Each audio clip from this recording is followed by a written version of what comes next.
Hello guys, welcome to civil diploma Adda. तो आज हम अपने इस वीडियो में आज हाइड्रोलिक्स देखेंगे और उसके कुछ इंपॉर्टेंट पॉइंट्स देखेंगे जो कि थ्योरी पॉइंट ऑफ व्यू से इम्पोर्टेंट है। इस वीडियो में हम न्यूमेरिकल नहीं देखेंगे फिलहाल। जब वीडियो न्यूमेरिकल हम बनाएंगे तो उसके लिए नेक्स्ट वीडियो ले आएंगे। फिलहाल आज के इस वीडियो में हम लोग थ्योरी देखेंगे। तो हाइड्रोलिक्स में हमारा पहला टर्म है व्हाट इज़ हाइड्रोलिक्स। आखिर हाइड्रोलिक्स होता क्या है? तो डेफिनेशन के रूप में देखें तो द ब्रांच ऑफ इंजीनियरिंग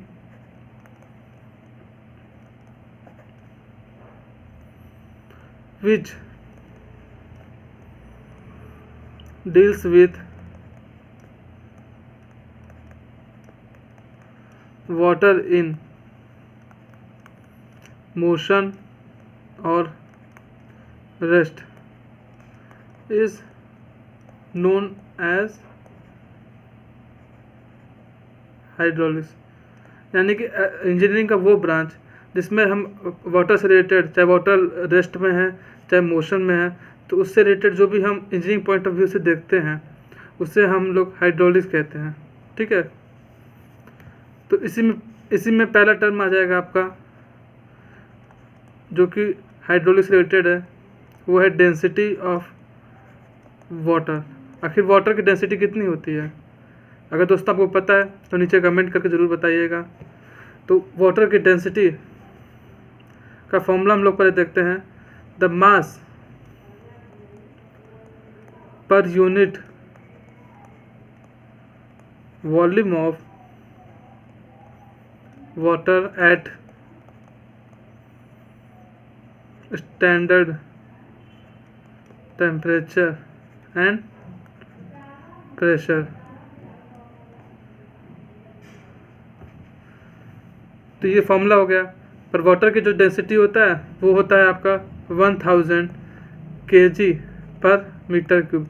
यानी 1 मीटर क्यूब के बॉक्स में जो वाटर हम जब फिल करेंगे तो उसका जो वेट आएगा वो 1000 kg के बराबर होगा। ठीक है, इससे आप लीटर्स में भी लिख सकते हैं, 1000 लीटर्स पर मीटर क्यूब में। ठीक है, नेक्स्ट हेडिंग है हमारा स्पेसिफिक ग्रेविटी ऑफ वाटर। तो इसका फॉर्मूला, इसका डेफिनेशन है the ratio of specific weight to that of standard substance at standard temperature and pressure is called specific gravity।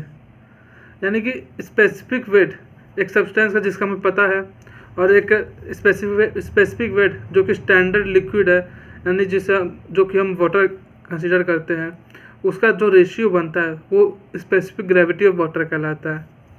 ठीक है, इसमें नेक्स्ट हेडिंग हमारा आता है कैपिलरिटी ऑफ वाटर। ये कुछ ऐसे टर्म हैं जो कि हमें पता होना चाहिए, क्योंकि आगे वाले क्लास में हम लोग इससे रिलेटेड डिस्कस करेंगे, तो आपको कंफ्यूज नहीं होना कि कैपिलरिटी क्या होता है, डेंसिटी क्या होता है, स्पेसिफिक ग्रेविटी क्या होता है। ठीक है, तो कैपिलरिटी ऑफ वाटर, तो कैपिलरिटी ऑफ वाटर होता है कि the rising of water in a smaller tube is known as capillarity. यानी कि जो पानी जब धीरे धीरे ऊपर चढ़ता है, किसी पतले ट्यूब में हम पानी लेते हैं तो प्रेशर के कारण जो पानी ऊपर जाता है तो उसे हम लोग कैपिलरिटी कहते हैं। तो कैपिलरिटी आपने देखा भी होगा, जैसे वाटर में ये ग्राउंड में भी होता है कैपिलरिटी हम लोग देखते हैं, और ट्रीज वगैरह में भी देखते हैं कि कैपिलरिटी के थ्रू ही जो पानी है रूट से ऊपर तक जाता है। ठीक है, तो इसका डेफिनेशन बनेगा the phenomena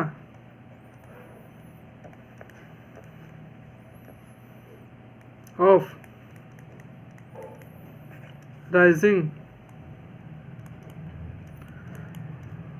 water in a tube of a smaller diameter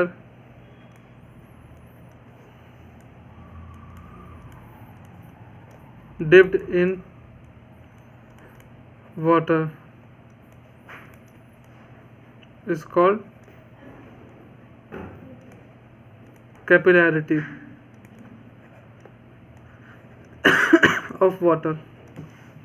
तो इसका बेसिक एक फॉर्मूला है H is equal to H, यानी फिर जिस हाइट पे आपका वाटर जाता है वो उसे हम H से रिप्रेजेंट करते हैं। तो H इज इक्वल टू होता है 4 sigma cos theta upon WD। तो यहाँ पे H stand for capillary rise, यहाँ पे स्मॉल w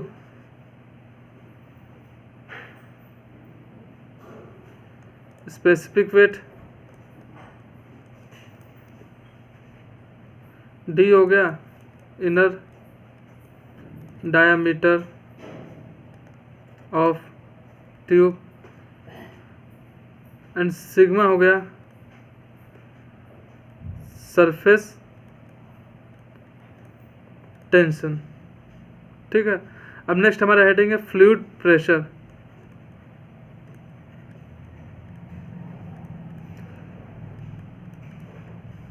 तो फ्लूइड प्रेशर का सिंपल सा डेफिनेशन है the force per unit area exerted by water on the sides and bottom of its container. तो जो फोर्स पर यूनिट एरिया, अगर किसी भी कंटेनर में फ्लूइड रखा हुआ है तो जो प्रेशर जो सरफेस पे या बॉटम पे या टॉप पे जो लगता है तो उस फोर्स पर यूनिट एरिया को हम लोग फ्लूइड प्रेशर कहते हैं। उस पर यूनिट एरिया पे जितना प्रेशर लग रहा है उसे हम लोग फ्लूइड प्रेशर कहते हैं।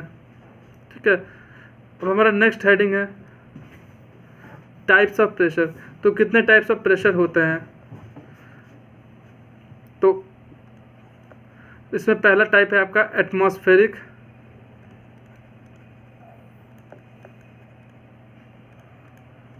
प्रेशर। तो एटमॉस्फेरिक प्रेशर क्या होता है? The weight of the air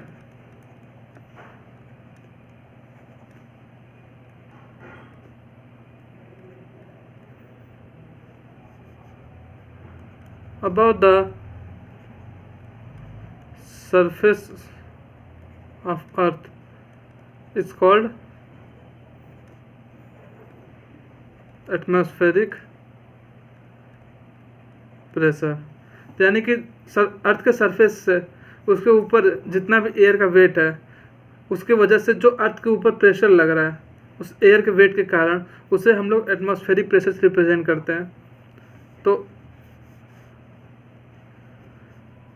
इसका जो मेजरमेंट होता है it is measured by the height of the column of liquid, जिसमें लिक्विड के रूप में हम लोग मरकरी लेते हैं। ठीक है, फिर नेक्स्ट टाइप का प्रेशर है हमारा gauge pressure.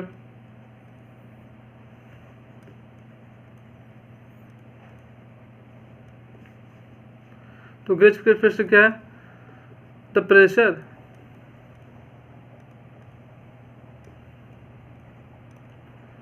Which is measured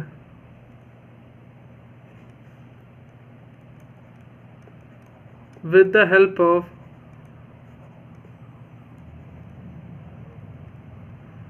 pressure measuring instrument. Instrument के मदद से जो भी हम लोग प्रेशर मेजर करते हैं किसी भी लिक्विड में या किसी भी गैस फ्लूइड का, तो उसे हम गेज प्रेशर कंसिडर करते हैं।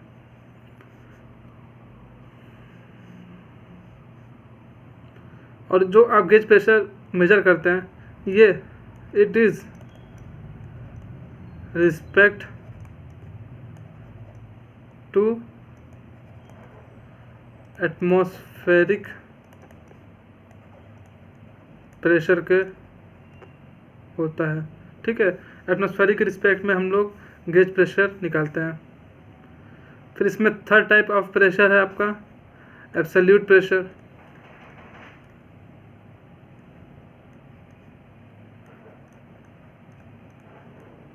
तो एब्सोल्यूट प्रेशर क्या है? The algebraic sum of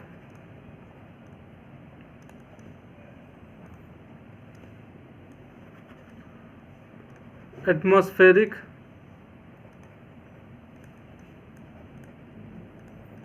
pressure and gauge pressure is known as absolute pressure. यानी कि एटमॉस्फेरिक प्रेशर या गेज प्रेशर का जो अलजेब्राइक सम हो गया। अलजेब्राइक मतलब होता है कि अगर एटमॉस्फेरिक नेगेटिव में तो हम नेगेटिव में ऐड करेंगे, और अगर गेज नेगेटिव में तो नेगेटिव में ऐड करेंगे। तो हम लोग यानी कि नेगेटिव और पॉजिटिव वो कंसिडर करके उसका जो अलजेब्राइक सम होता है उसे हम लोग एब्सोल्यूट प्रेशर कहते हैं।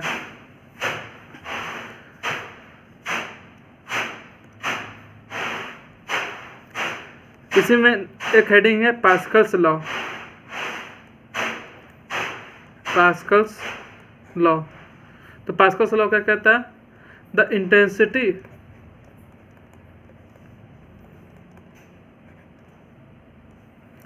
Of pressure at any point in a fluid at rest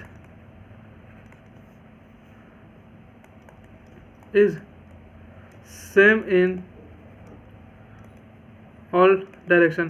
यानी कि अगर किसी कंटेनर में अगर फ्लूइड भरा हुआ है, ठीक है, और फ्लूइड जो है रेस्ट कंडीशन में, ना कोई इसमें कोई मोशन नहीं है, तो जो प्रेशर वाटर पार्टिकल्स द्वारा लग रहे होंगे सरफेस पे, ठीक है, तो यहाँ पे अगर एक्स अमाउंट ऑफ प्रेशर लग रहा है तो यहाँ भी एक्स रहेगा, यहाँ भी एक्स रहेगा।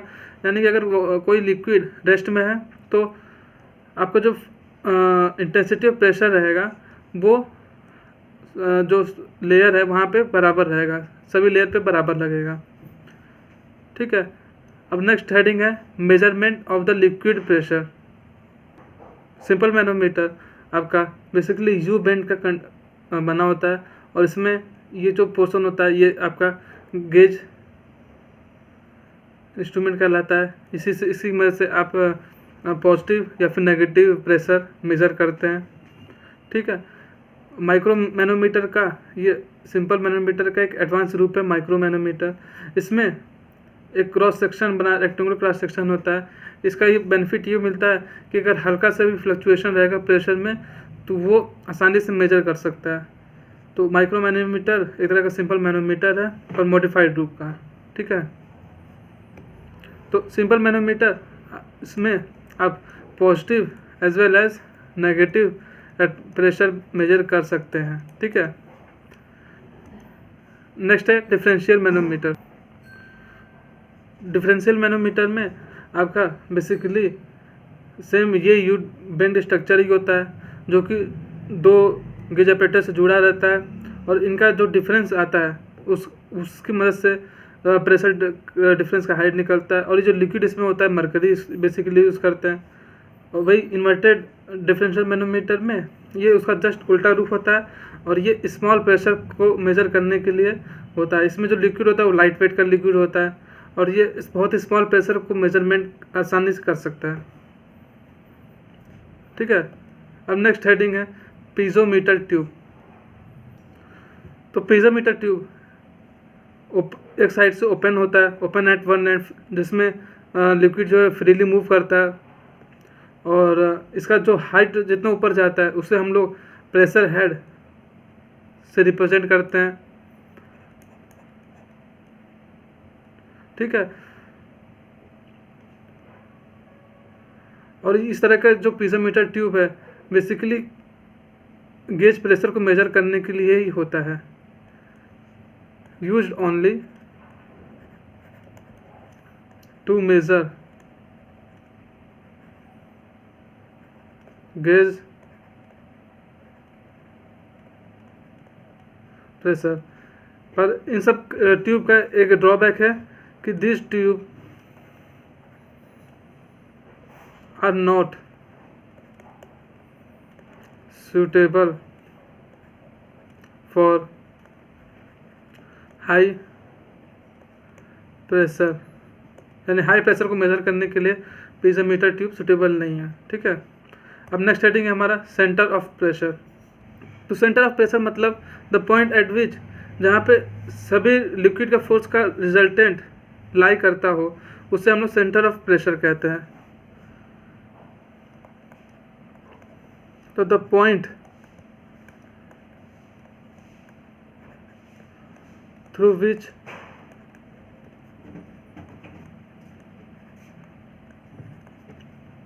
the resultant of the liquid pressure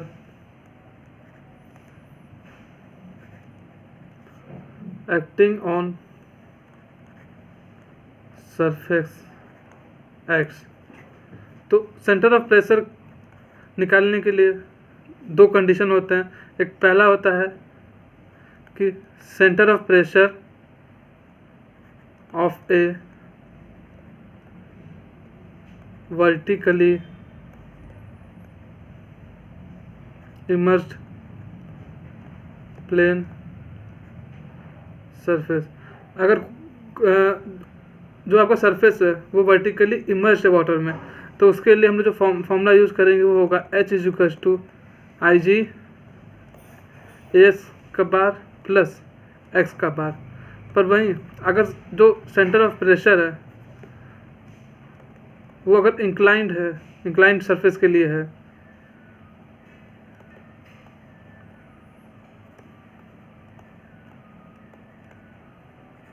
तो उसके लिए जो फॉर्मूला आएगा वो होगा H = IG sin square theta AS बार प्लस X बार। तो इसमें हम लोग sine square theta mainly add हो जाएगा अगर कोई भी जो सरफेस है, प्लेन सरफेस, वो आपका इंक्लाइंडली इमर्स्ड है वाटर में। ठीक है, अब नेक्स्ट हेडिंग है fundamental equation of liquid flow. तो ये हमारा डेफिनेशन कहता क्या है? कहता है कि अगर the liquid which is incompressible flow through a pipe, the discharge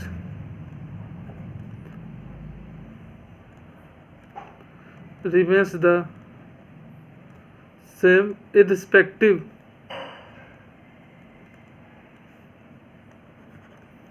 of the area of cross section. तो जिसे हम कंटिन्यूटी इक्वेशन के नाम से भी जानते हैं, continuity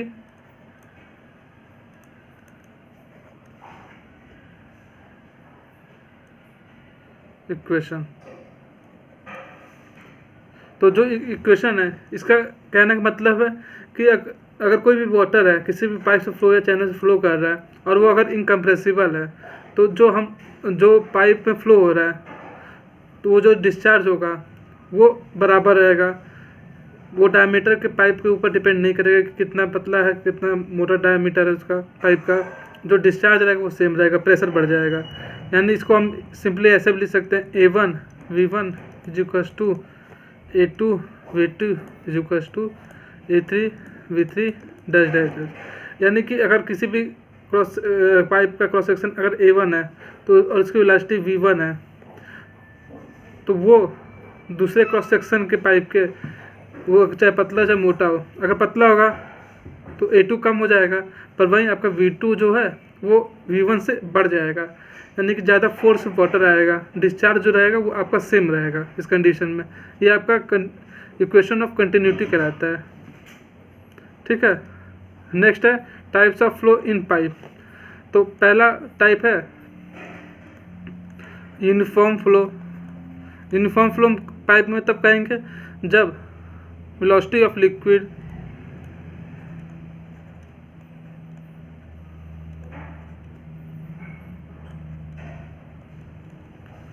particles at all sections of the pipe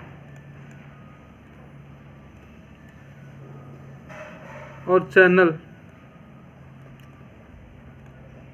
are equal।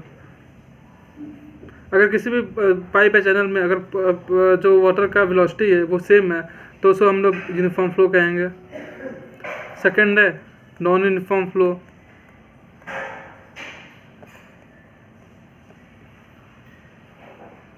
तो जस्ट यूनिफॉर्म फ्लो का वाइस वर्सा हो जाएगा। अगर किसी चैनल में या पाइप में जो फ्लो है वो इरेगुलरली चल रहा है, कभी कम हो जा रहा है प्रेशर, कभी ज़्यादा हो जा रहा है, तो उस टाइप के फ्लो को हम लोग नॉन यूनिफॉर्म फ्लो कहेंगे।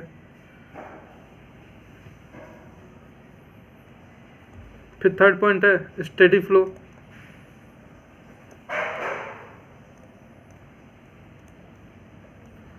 तो स्टेडी फ्लो जो होता है basically quantity of liquid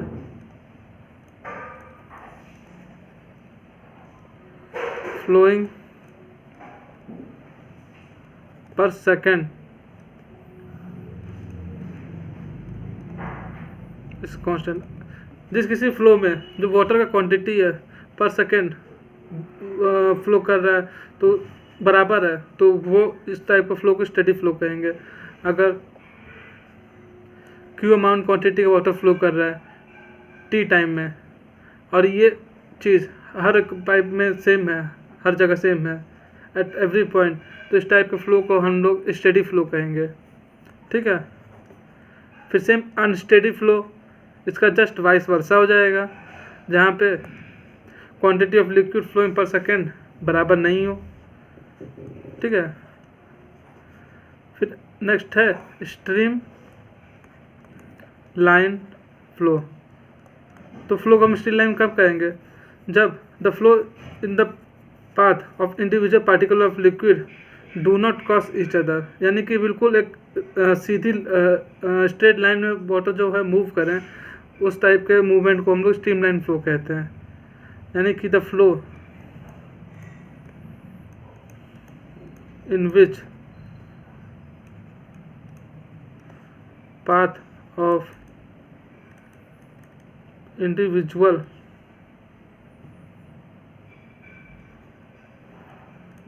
particle of liquid do not cross each other। ठीक है, फिर नेक्स्ट हेडिंग हो जाएगा टर्बुलेंट फ्लो। तो टर्बुलेंट फ्लो जो होगा सेम आपका स्ट्रीम लाइन फ्लो का वाइस वर्सा होगा। इसमें कोई भी पर्टिकुलर फिक्स पाथ नहीं रहेगा, वो कभी इधर इंटरसेक्ट करेगा, कभी ऊपर इंटरसेक्ट करेगा, ये कोई स्ट्रीम लाइन फ्लो नहीं करेगा। इस टाइप के फ्लो को हम लोग टर्बुलेंट फ्लो कहते हैं बेसिकली। फिर नेक्स्ट हेडिंग है हमारा energy of liquid in motion.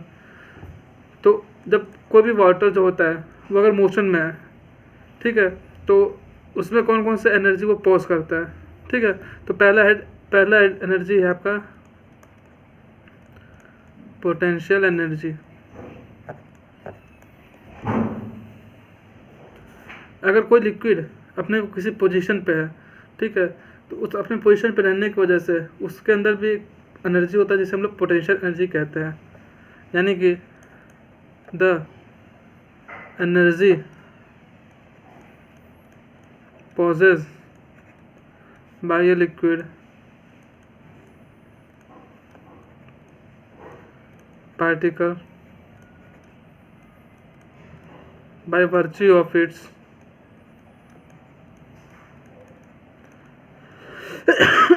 position is called potential energy, जिसे हम लोग जेड के फॉर्म में रिप्रेजेंट करते हैं। सेकेंड टाइप ऑफ एनर्जी है काइनेटिक एनर्जी। तो जब भी लिक्विड मोशन में रहेगा तो उस लिक्विड के मोशन में रहने की वजह से उसमें जो एनर्जी आती है उस टाइप की एनर्जी को हम लोग काइनेटिक एनर्जी कहते हैं। तो यानी कि the energy possessed by a liquid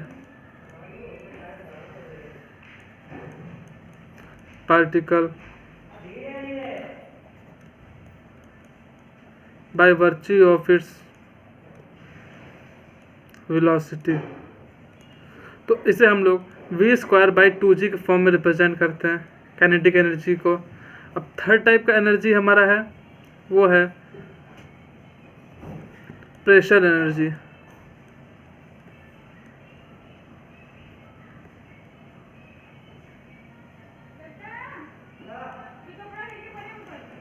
तो प्रेशर एनर्जी क्या होता है? The energy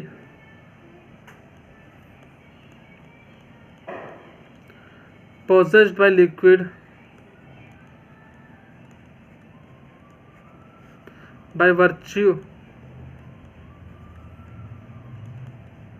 of its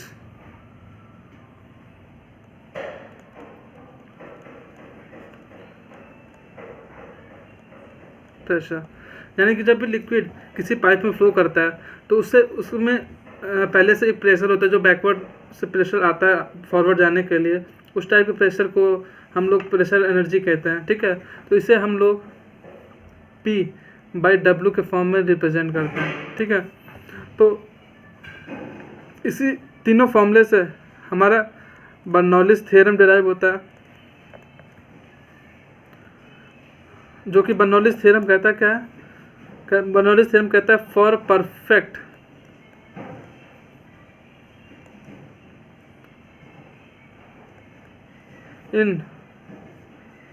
incompressible liquid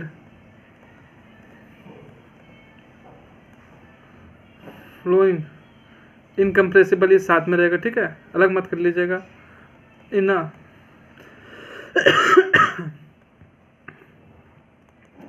continuous flow the total energy of a particle remains the same while